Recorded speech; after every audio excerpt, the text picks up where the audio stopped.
through so much, and she does not look like what she's been through. She loves her daughters, and she loves spending time with them. And so I'm going to introduce you to a beautiful woman that a spirit just permeates and comes over the room. Yeah. And I'd like to introduce you to Jackie Monroe.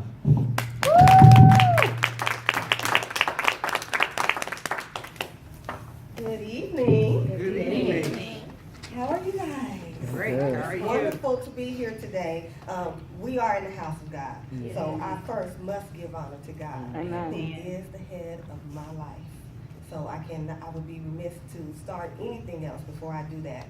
But I also want to say thank you to the lady behind the vision of today's event, Miss Cheryl Roberts. Thank you so much for sharing your platform with me and allowing me to participate in this event today. I do count it as an honor to be here today. So, but to each and every one of you, as Miss Arlene said earlier today, we know that there are so many places in Dallas that you could have been today, but you chose to be here. And you might be here just to show support, or you might be here because you came expecting to receive something.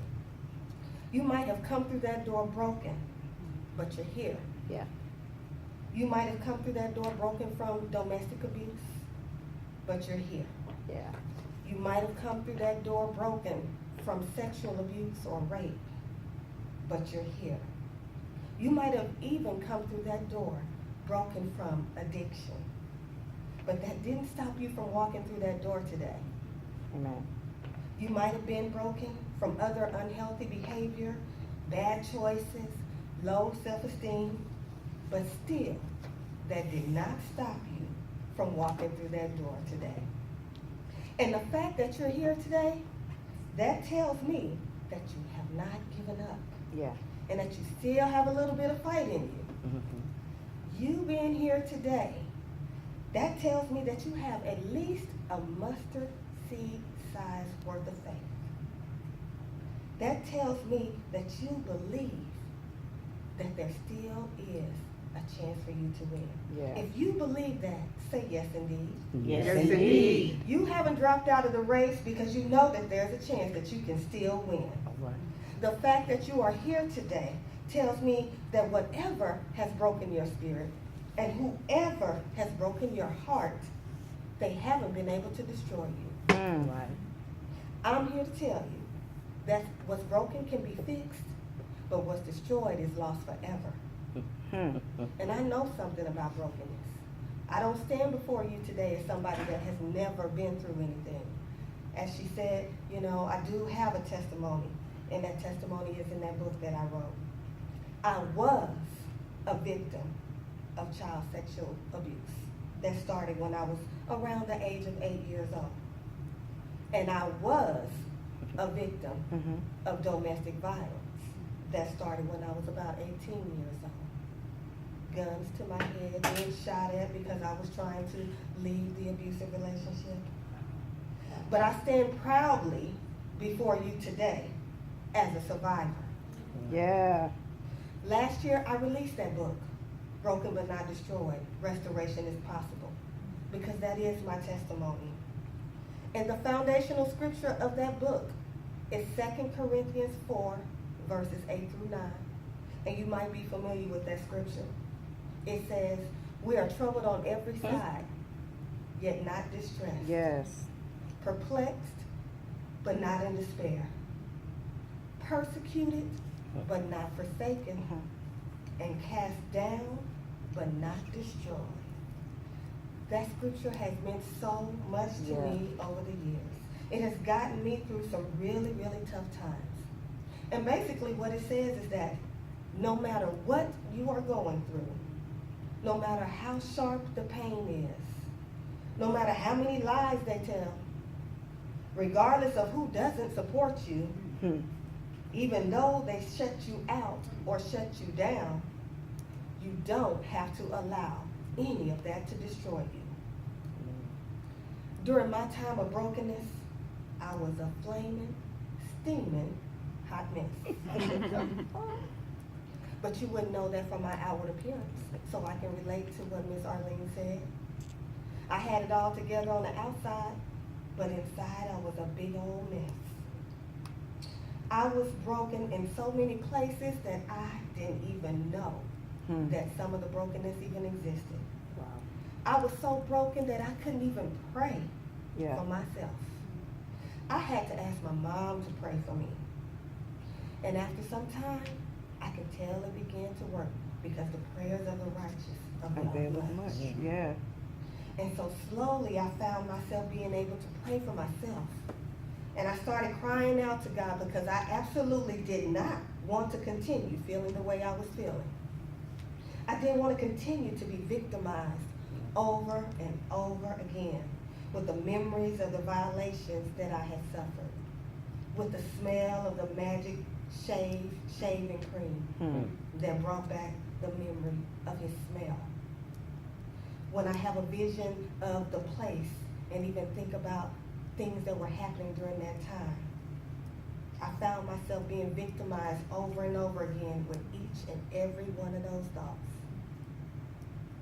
And I wanted to move past that pain, but I knew that only God could help me to do that.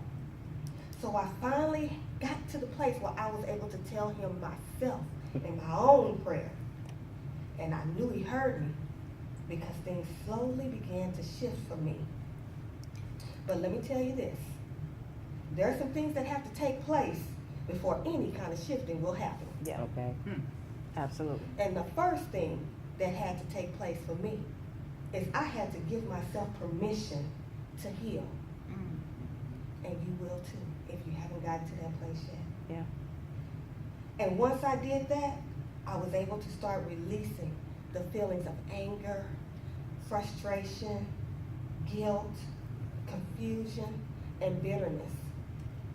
These are all the feelings that I thought that I was suppressing, but they ended up manifesting subconsciously in my life, and I didn't even realize it. Manifesting itself in my marriage, in my attitude, in my self-esteem, just in me in general, and I didn't even realize it. I thought I was doing a pretty good job. Suppression is a very dangerous thing. Yeah. It's dangerous, it's dangerous. And I encourage you to never, never suppress those things that hurt you. Yeah. But as the releasing started to happen, I started feeling better. I started feeling stronger. And the better and the stronger that I felt, the more I began to shift away from the role of victim. See, I know that there might be somebody here today that's still where I once was. You are still starring in the role of victim. You might be playing that role very well. You probably can get an Academy Award for it if they had one. You play that role just that well.